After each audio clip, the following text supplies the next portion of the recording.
दोस्तों 10 फरवरी 2026 की देर रात की ये बात है। एक व्हाट्सएप ग्रुप में जो कि एक एमबीएस करने वाला स्टूडेंट है और वह इस ग्रुप के अंदर एक लड़की होती है। उस लड़की के एक वीडियो होता है, वह वीडियो शेयर कर रही होती है। वो लड़की है वह खुद ही अपनी वीडियो शेयर कर रही है। जैसे ही उन वीडियो को देखा जाता है और देखकर लोग हैरान हो जाते हैं कि सोचने पर मजबूर हो जाते हैं कि वो लड़की किस लड़के के साथ होती है, आपत्तिजनक स्थिति में होती है और अपनी वीडियो वह अपने ही शेयर क्यों कर रही है। कॉलेज प्रबंधक जो भी ये बात देखता है उसको पता चलता है, तत्काल प्रभाव से वह इस वीडियो को हटाने का आदेश दिया जाता है।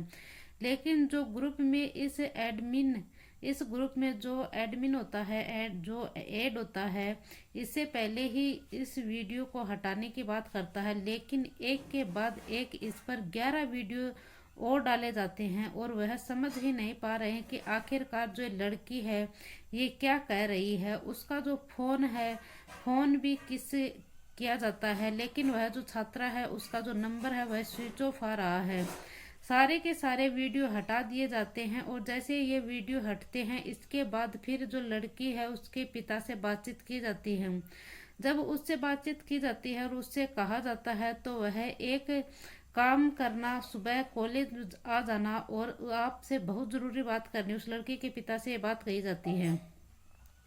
जैसे ही कॉलेज जो प्रबंधक होता है इस लड़की के पिता से बातचीत करने की बात आती है और उसके बाद जो पिता है वह कहता है कि ठीक है साहब, मैं कल कॉलेज में आ जाऊंगा मिलने के लिए, आपसे बातचीत करने के लिए। अब यह कॉलेज प्रबंधक का फोन हटा ही था, इतने में यहाँ पर रिश्तेदारों के फोन आने शुरू हो जाते हैं कि लड़की के पिता से ये क्या कहा जाता है कि तुम्हारी बेटी क्या पागल हो गई है, एक के बाद एक गंदी वीडियो भेज रही है, क्या क्या चलाती है और यह क्या दर्शाती है, क्या दर्शाना चाहती है और क्या दिखाना चाहती है। लड़की जो आपत्तिजनक वीडियो है उसके साथ एक लड़का होता है, उस लड़के का जो चेहरा है वह ढका हुआ होता है, लेकिन जो लड़की है उसका चेहरा साफ दिखाई दे रहा था इसके अंदर। और अब घर वाले हैं वह परेशान हो जाते हैं, खास करके जो पिता है वह बहुत ज़्यादा परेशान हो जाता है।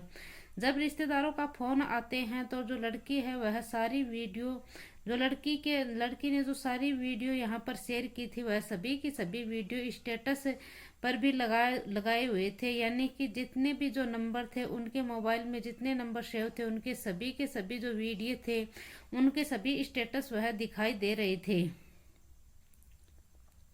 और आसानी से उनको स्टेटस ये सब दिख रहे थे। और लड़की के संपर्क में जो भी आने की कोशिश कर रहा था उन सभी का जो नंबर था, जो उस लड़की से संपर्क करना चाहता था तो वह लड़की का जो नंबर था वह स्विच ऑफ आ रहा था। लेकिन जिस लड़की के बारे में लोग बातचीत कर रहे थे और उसकी फोटो को शेयर कर रहे थे, दरअसल उस लड़की का तो कत्ल ही हो चुका था। उस कत्ल का इतने भयानक रूप से उस लड़की का कत्ल किया गया था कि लोग सोचने पर मजबूर हो जाते हैं। जब कातिल को पकड़ा जाता है और कातिल इस पूरी घटनाक्रम का खुलासा करता है तो लोगों को यकीन नहीं हो रहा था। जहां तक यह 7-7 जन्मों तक के कसम खाई गई थी, ऐसी दर्दनाक मौत दी जाती है जिसने सुनने के बाद हर किसी के रोंगटे खड़े हो जाते हैं और यहाँ पर सरी हंसी पैदा हो जाती है, एक घिन सी आने लगती है। और जो दोस्तों इस पूरी घटनाक्रम में एक घिन पैदा हो जाती है। नमस्कार, राधे राधे, जय श्री कृष्णा। दोस्तों मैं पूजा। आज की जो हमारी सच्ची घटना है, इस सच्ची घटना की शुरुआत होती है मध्य प्रदेश के इंदौर शहर से और इंदौर शहर का ही एक थाना लगता है द्वारिकापुरी और द्वारिकापुरी की एक जगह लगती है अंकल वाली गली होती है। और 12 फरवरी 2026 की शाम की वक्त की ये बात है, जब लोग अपने अपने घरों में लौट कर जा रहे थे तभी लोगों के अचानक एक दुर्गंध सी आती है और वो समझ ही नहीं पा रहे हैं कि दुर्गंध किस चीज की आ रही है, कहाँ से आ रही है। तभी लोगों ने एक दूसरे से पूछना शुरू किया तभी दुर्गंध कहाँ से आ रही है। सभी लोग अपनी अपनी तरफ कोशिश कर रहे थे और अंदाज लगा रहे थे कि यह कोई ना कोई कहने लगता है कि यहाँ चूहा मरा हुआ है, कोई ऐसा कह रहा है, कोई नाला दुर्गंध मार रहा है। तमाम तरह के लोग थे, ये बातें बना रहे थे। लोगों को खाना खाने के बाद सो जाते हैं और फिर यहाँ पर 13 फरवरी की सुबह होती है और 13 फरवरी की जब सुबह होती है तो लोग उठना शुरू कर देते हैं। फिर से जो दुर्गंध है इसका आलम बहुत ज़्यादा बढ़ जाता है। धीरे धीरे दुर्गंध है यह आवश्यकता से ज़्यादा हो जाती है और जैसे जैसे घंटे दर घंटे बीत रहे थे तो यह दुर्गंध यहाँ पर दिन प्रतिदिन जो टाइम था यानी कि 1 घंटा 2 घंटा ये टाइम जैसे जैसे वक्त निकल रहा था वैसे वैसे दुर्गंध थी यह बढ़ती ही जा रही थी। आखिरकार दुर्गंध कहाँ से आ रही है। किराएदार होते हैं, किराएदार कमरे में जाते हैं और बाहर से जो कमरा होता है वह लॉक होता है, लेकिन सभी ने अंदाजा लगा लिया था कि दुर्गंध यहीं से आ रही है। इसी बीच में पुलिस को फोन किया जाता है। पुलिस मौके पर पहुंचती है। मौके पर आने के बाद लोगों को पता चलता है कि जो लोग इस मर्जी के बाद आखिरकार ताला तोड़ा जाता है और सभी लोगों के जो ताला तोड़ा जाता है सभी लोगों की गैर जो मौजूदगी होती है मौजूदगी में ताला तोड़ा जाता है। दरवाजा खोला जाता है। खुलने के बाद जब अंदर कमरे के अंदर पुलिस पहुंचती है तो जो दृश्य पुलिस देखते हुए देखकर बड़ी ही हैरान होती है। एक बेड के ऊपर एक लाश पड़ी है। वह बिल्कुल नग्न अवस्था में वह लाश होती है। उसके तन पर कोई कपड़ा नहीं होता है। अब बस यही जानने की कोशिश थी कि जो लाश है ये किसकी है किसकी नहीं है। जिस मकान मालिक को बुलाया जाता है तो उसे पूछा जाता है कि लाश किसकी है, क्या तुम इसके बारे में क्या जानते हो, क्या कौन है ये, कहाँ से है। सब इस बात से बिल्कुल जानते थे और लेकिन यहाँ पर जो लड़का था जिसका नाम पीयूष धनोतिया था होता है वह पीयूष धनोतिया जो कि मंदसौर के कालाखेत निवासी रहने वाला होता है और वह इंदौर शहर में पढ़ाई करने के लिए आया था। एमबीए सेकेंड ईयर का वह छात्र होता है और मैंने यह कमरा किराए पर दिया था। मकान मालिक ये बात बताता है पुलिस वालों को। पुलिस वालों को जो मकान मालिक होता है वह उसका नंबर भी देता है और जो नंबर होते हैं वह स्विच ऑफ आते हैं और अब वो कहाँ पर है यह किसी को नहीं पता होता है। फिर पता निकालने की कोशिश की जाती है। जितने आसपास के जितने किराएदार होते हैं उन सभी से बातचीत की जाती है। पूछा जाता है कि जो लड़की है उसके बारे में आपकी क्या जानकारी है। कुछ लड़कों ने परिवार वालों के जब नंबर दिए तो परिवार वालों में यहाँ पिता का फोन किया जाता है। घनश्याम होता है पिता का नाम। किराए पर उसका स्टोर चलाया करता था और उसने कहा कि तुम्हारा बेटा अचानक से लापता हो गया है, कहाँ है। तो वह कहता है कि एक काम करो कि आप इंदौर शहर में आ जाओ, आपसे हमें पूरी जानकारी जुटाने की कोशिश करनी है, आपसे पूछताछ करनी है। पुलिस वालों ने अब यहाँ से जानकारी जुटाने की कोशिश की और साथ ही यह जो पूछताछ चल रही थी कमरे में कौन कौन आता था, यह लड़की कौन हो सकती है। तभी यहाँ से आसपास के जो स्टूडेंट है कुछ और स्टूडेंट होते हैं उनसे कहा जाता है कि सर हो सकता है कि यह लड़की भी पंडरी थाने क्षेत्र के रहने वाली हो। यह एक व्यक्ति होता है, शायद यह एक उनकी बिटिया हो सकती है। एक बार आप उनसे संपर्क कर लीजिए। जैसे ही पुलिस वाले उनसे संपर्क करते हैं और उनसे सूचना देते हैं तो उनसे कहा जाता है कि एक काम करिए, आप यहाँ पर फैला जगह के ऊपर आ जाइए और यहाँ पर कुछ जरूरी बात करनी है। वह व्यक्ति आता है। आने के बाद उसे लाश देखता है।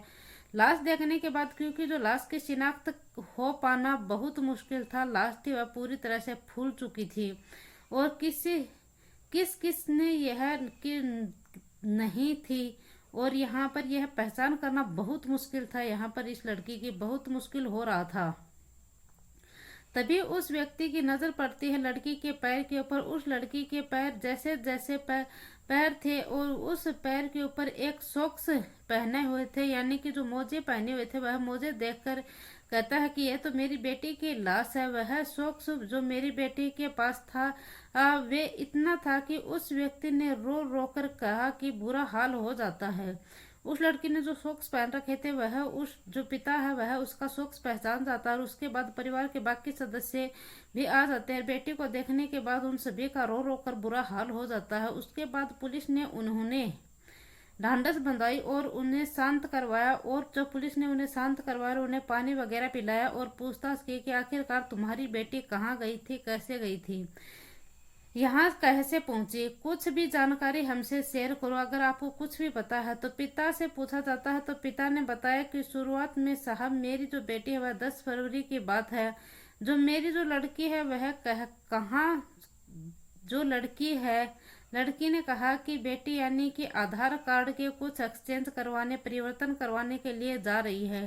तो पिता ने अपनी बेटी के साथ लेकर वह कलेक्टर गेट पर बेटी को छोड़ा था और कहता है कि बेटा तुम अपना आधार कार्ड ठीक करवा के, और मैं किसी काम से बाहर जा रहा हूँ। पिता ने यहाँ से अलग चले जाते हैं और जो बेटी है वह वहाँ पर अपना आधार कार्ड सही करवाने के लिए जाती है।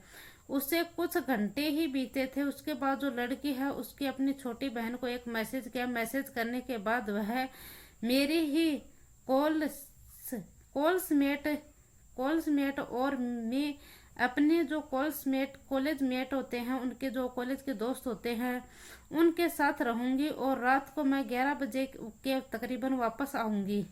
जो कॉलेज के क्लासमेट बच्चे होते हैं उनके साथ यह अपना जन्मदिन है और आप बिल्कुल परेशान मत होना। और मैं यहाँ पर यह मैसेज वह अपनी छोटी बहन को कर देती है।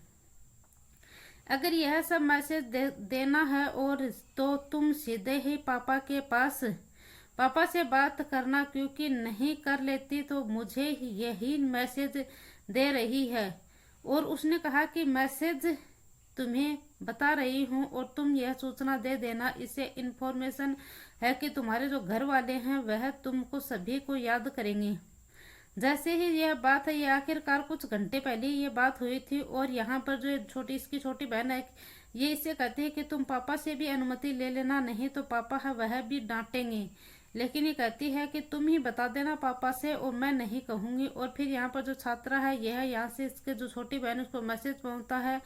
लगभग रात के 9 बजे के आसपास वक्त हो रहा था। फिर यहाँ पर मैसेज लिखा जाता है कि मैं नहीं आऊंगी लौट कर, अब मैं दूर जा रही हूँ, और इस तरह की बात की जाती है। तो उस लड़की ने अपने पिता से कहा, छोटी बहन ने बोले कि पहले दिन इस तरह के मैसेज किए थे और फिर अब ये कह रही कि मैं नहीं आऊंगी। तभी बाप ने अपनी बेटी का सीधा पीयूष के घर जाती है और उसके एक कमरे पर जाती है और कमरे पर जाकर वह ताला लगा हुआ था और लौटकर वापस आते हैं। जैसे ही वापस लौटकर आता है तो कॉलेज के जो मैसेज आता था उन पे तुम्हारी बेटी के गंदे संदेश और आपत्तिजनक वीडियो शेयर कर रही होती है।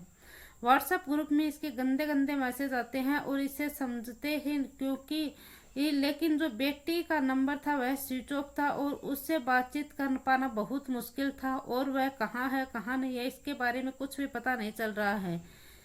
और फिर जो पिता है वह सीधे अगले दिन कॉलेज जाता है और कॉलेज में जाने के बाद पूरी तरह उसको जानकारी मिलती है। पूरी जानकारी मिलने के बाद उसे पता चलता है कि उसके व्हाट्सएप ग्रुप पर जो वीडियो आती है वह गंदी गंदी आती है। फिर यहाँ पर सभी जो रिश्तेदार होते हैं उन सभी को ये वीडियो शेयर की जाती है और उस लड़की का जो चेहरा है वह साफ दिखाई दे रहा है, लेकिन जो लड़का था उसका चेहरा दिखाई नहीं दे रहा था। उस लड़की का जो लड़का होता है उसका चेहरा ढका हुआ था और इसे इमोजी लगाई गई थी चेहरे के ऊपर, पहचान पाना मुश्किल था। आखिरकार नजदीकी पुलिस स्टेशन में जाया जाता है, राबजी थाने में, और राबजी थाने में इसकी शिकायत दर्ज की जाती है। और यहाँ पर पुलिस है यह जो पटधरी थाने क्षेत्र की और जाकर यह पूरी बात बताता है, कहता है यहाँ पर एफआईआर दर्ज करवाई जाती है। 11 फरवरी को एफआईआर दर्ज करवाई जाती है और जो लड़की होती है इसकी गुमशुदगी और जो पुलिस होती है वह वहाँ उसी जगह पर पहुंची थी और उसी कमरे में पहुंची थी। उसकी जानकारी मिली तो आखिरकार जो लड़की यहाँ आई हुई तो यहाँ पर ताला लगा हुआ था, इसीलिए पुलिस वालों को भी वापस लौटना पड़ा। ऐसे ही दिन प्रतिदिन बीतते गए और लगातार जो तलाश थी वह जारी थी। यहाँ पर 10 तारीख को गायब हुई थी, 11 तारीख, 12 तारीख और ऐसे ही कर 13 तारीख को वह दुर्गंध उठने लगी थी कमरे में। तब पता चला कि इसमें हत्या हो चुकी है। लेकिन जो प्राइमर सस्पेक्ट था वह कोई और नहीं था। वह प्राइमर सस्पेक्ट यहाँ रूम में जो फिल्म बनी थी, वह जो फिल्म जो किराएदार था जिसका नाम पीयूष होता है, यह एमबीएस का सेकेंड ईयर का स्टूडेंट होता है और प्राइम सस्पेक्ट यही है। जब उसको फोन किया जाता है तो उसका जो फोन है वह स्विच ऑफ आता है। लड़की है उसका नंबर ऑन होता है और ऑन होने के बाद जो लड़की उसे स्विच ऑफ जाता है और कभी वह 100 किलोमीटर जाता है, कभी वह 200 किलोमीटर की लोकेशन दिखाता है। महाराष्ट्र की तरफ जाता है तो कभी गोवा की तरफ जाता है। हिसाब से जो लड़की का नंबर था वह पुलिस के अलर्ट पर हो जाते हैं।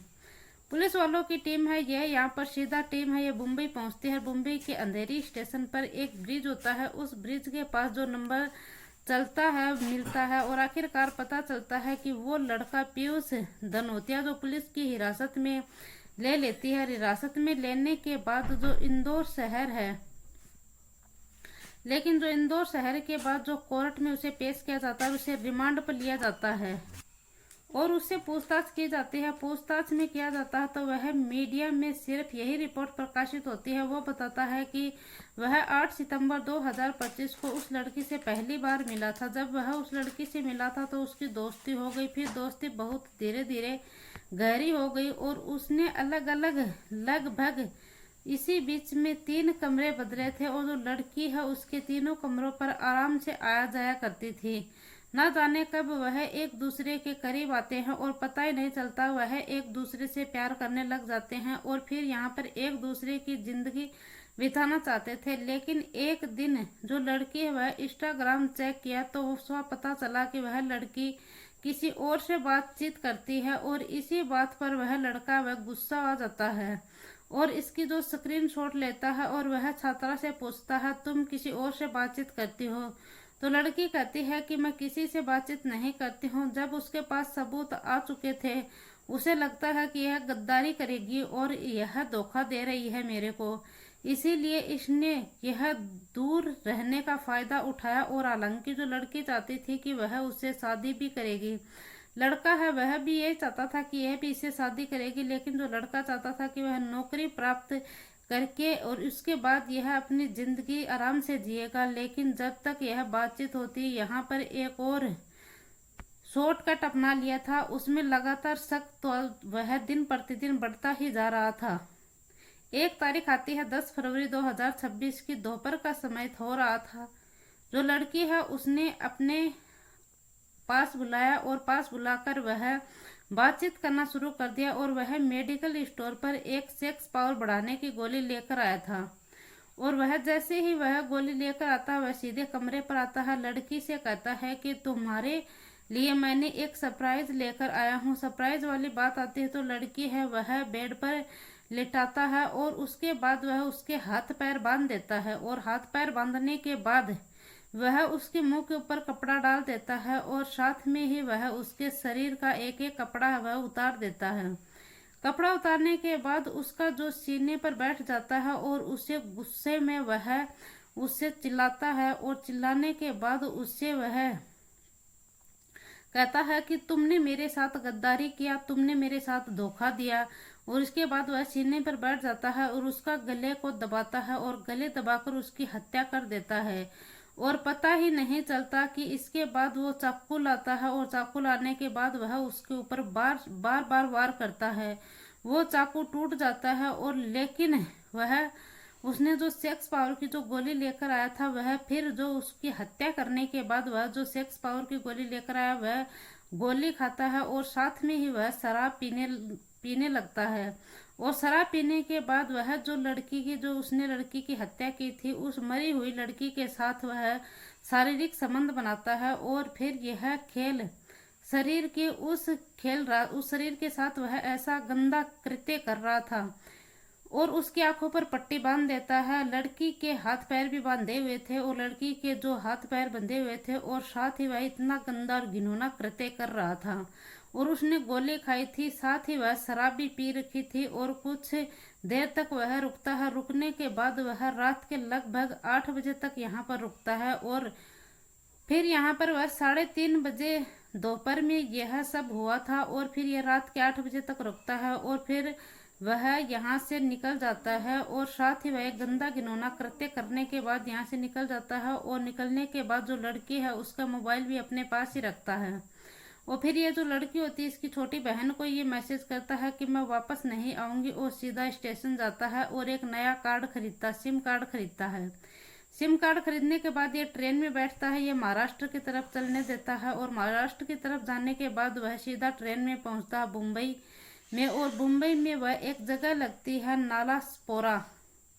नालासोपारा पे एक वन क्षेत्र लगता है, वहां पर पहुंचता है। वहां पर जाने के बाद उसने यूट्यूब से सीखा था कि यूट्यूब से जाने की कोशिश कि आत्मा को कैसे वापस बुलाया जाता है। इसीलिए वह एकांत में जाकर वह चूड़ियां, मंगलसूत्र और उसकी फोटो रखने के बाद वह अनुष्ठान करना शुरू कर देता है। अनुष्ठान में वह मंत्र उच्चारण करने शुरू करता है और यहाँ पर उसकी कोशिश थी कि वह आत्मा होती है, उसकी आत्मा को वापस बुलाएगा। लड़की के जो शरीर से आत्मा निकलकर उसने वापस बुलाने की कोशिश की थी और वह उसे अपने वश में करने की कोशिश कर रहा था।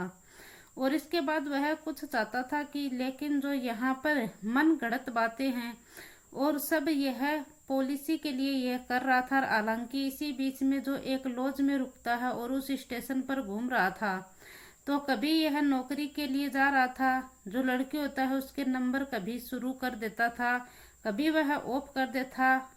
और हाल ही में आखिरकार जो पुलिस है वह इसे अपने चंगुल में ले लेती है और तलाश पुलिस ने इसे गिरफ्तार कर लिया था। इसे पकड़ने के बाद जब इसे पता चलता है कि इसे शराब का भी यह आदी था और कई तरह के नशे करने की इसमें बुरी आदत थी और बार बार ये रो रहा था और देखकर ऐसा लग रहा था कि कहीं ना कहीं इसे गलत कदम उठाया है। इसीलिए पुलिस के साथ यह हर वक्त वो सीधा सीधा कह सकते हैं कि पुलिस ने अपने आप यहाँ पर यह बेहोश जैसी स्थिति में हो रहा था। ये बार बार बयान बदल रहा था, बार बार कहानी बदल रहा था। लेकिन जब यह कहानी पुलिस वालों के सामने आती है तो यह एक महिला दरोगा होती है, वह भी रोने लग जाती है, सोचने पर मजबूर हो जाती है कि आखिरकार ये कैसा व्यक्ति है। इसने साथ साथ जीने की कस्में खाई थी, साथ मरने की कस्में खाई थी और कातिल बन जाता है। फिलहाल पुलिस है इसने गिरफ्तार कर लिया है और पुलिस इससे आगे की पूछताछ कर रही है। पुलिस इसे एक पहलू की जांच पड़ताल में जुटी हुई है। पुलिस ने जब इसे कहती है कि तुम्हारा जो सच है वह सामने कैसे आया और कातिल की हर हाल में उसे सजा मिलनी चाहिए। किसी भी कातिल है वह कितना भी शातिर क्यों ना हो, वह अपने पीछे कोई ना कोई सबूत तो जरूर ही छोड़ जाता है। दोस्तों, इस पूरे घटनाक्रम का सुनाने का उद्देश्य मेरा किसी को दिल को ठेस पहुंचाना नहीं है, किसी को परेशान करना नहीं है, बल्कि आपको जागरूक करना है, सचेत करना है। तब तक के लिए जय हिंद, जय भारत।